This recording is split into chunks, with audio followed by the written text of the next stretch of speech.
in real time yesterday, so still months ago, because yeah, when this video comes out. Um, yeah, I was talking to somebody, the sort of classic problem where I've actually like sat down and analyzed my biases and come to conclusions that contradicted my previous biases. So now I'm saying something that's controversial. I was telling somebody about how a particular science personality, physics personality, was a charlatan, and I gave some pretty detailed analysis of some videos that this person had put out, and pretty undeniable if you actually like looked at what I was saying. Like, there's something wrong with what this person is doing here. A little bit shady, um, at best. And at some point, their retort was, "Oh, I bet you think Neil deGrasse Tyson is a charlatan too." Yes, I do. I absolutely do, because he is. So there's and somebody else I was talking to, somebody I know, I was talking to about this, kind of made a good point that I really appreciated. And I'm not sure I had thought of it this way. They said that people look at all of these, uh, scientists, physicists, whatever, as philosophers, that whole kind of group of people as being bright, but they're not. They're clever. I was like, okay, I get what you're saying here. It takes cleverness to weasel your way out of a situation.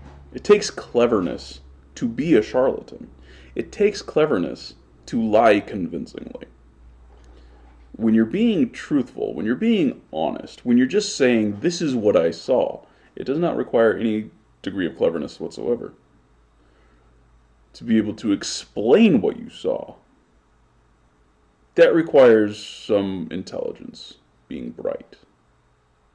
So there's a difference here. There's a difference between the cleverness that is attracting people and the like an actual intelligence or wisdom that is more genuinely virtuous, right? Would be the kind of thing that you would want people to be attracted to more. And Neil deGrasse Tyson absolutely has cleverness, right? A really simple example of this is when he was accused of rape and sexual misconduct with multiple women, and he just kind of weaseled his way out of it. And everybody forgot that this even happened. Hmm, that's clever. Good job. Another is the fact that he is such a popular personality. How do you achieve that? How do you achieve that? Well, one of the things that he's done is he has used um, his affiliation with Carl Sagan very much to his benefit. Well, Carl Sagan was a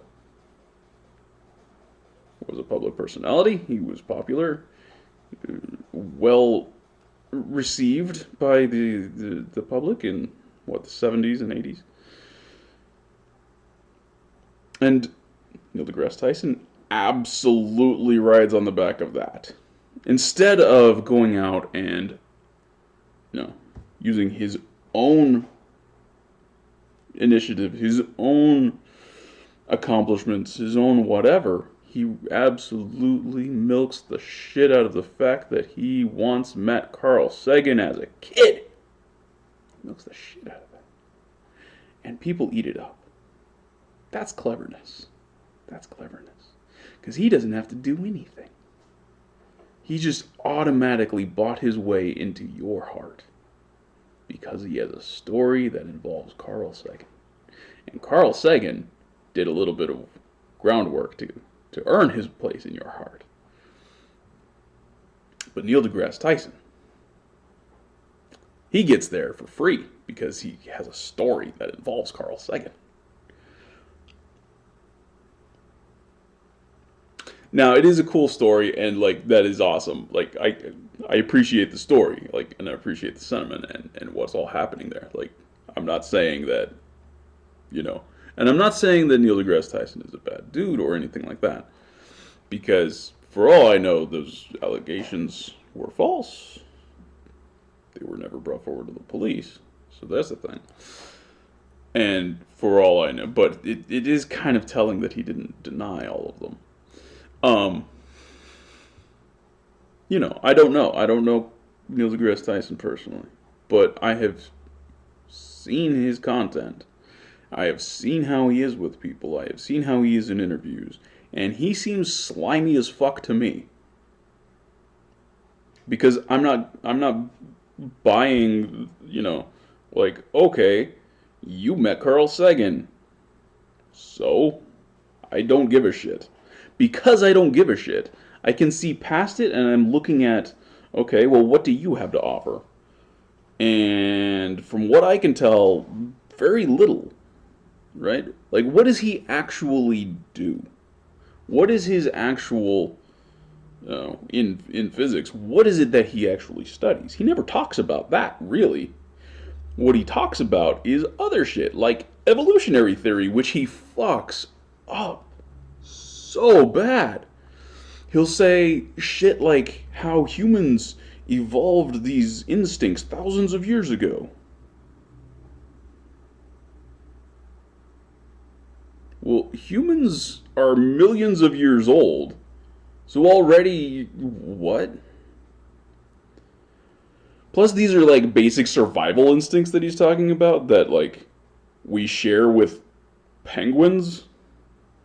So now you have to set the time back to like 1/3 of a billion years at least. He doesn't know what the hell he's talking about, but people buy it up.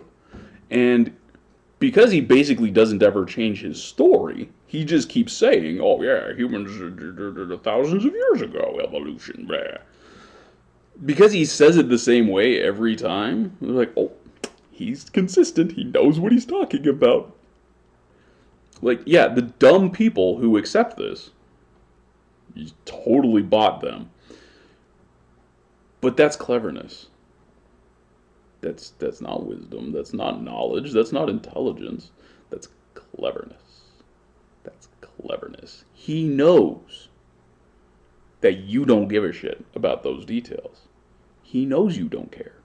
And he knows you don't know that what he's saying is wrong. So he just keeps saying it.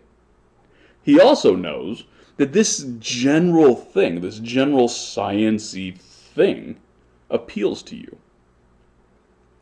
And you consider it scientific literacy.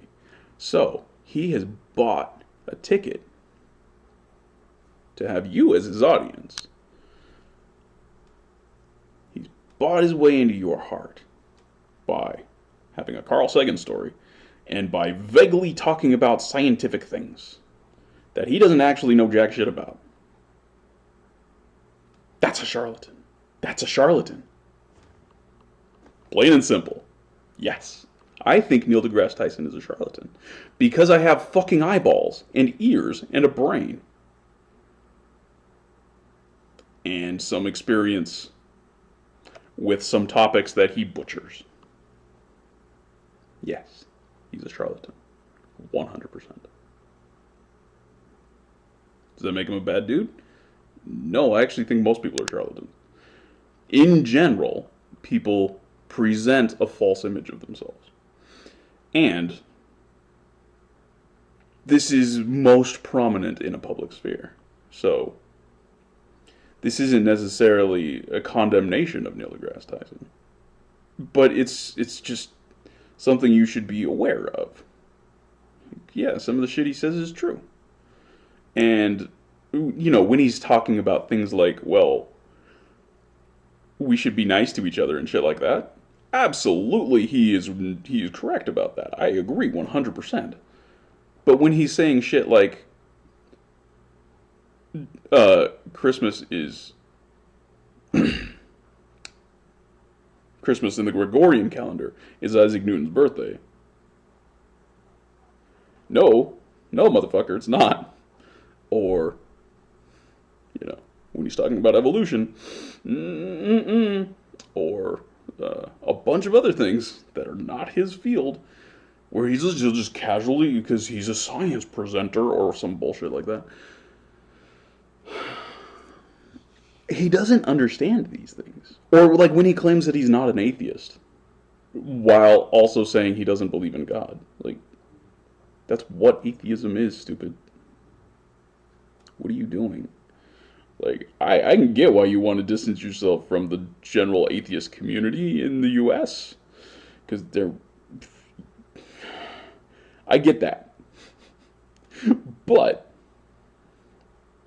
I am in no way a participant in that community. I'm still an atheist because I don't believe in that God exists. Because that's what atheism is. A lack of belief in God. So yeah, absolutely he's a charlatan. He spins his claims, he spins himself, he spins his personality in a way to appeal to you, to get you to pay attention, to get you to tune into his shows, to get you to come and whatever the hell, and pay money to his, right, that's how he makes money. That's his job. His job is to come off as somebody that you like. Right? So he's a charlatan. He's a charlatan. And you can't argue, it's true. It's just true. Like, come on now.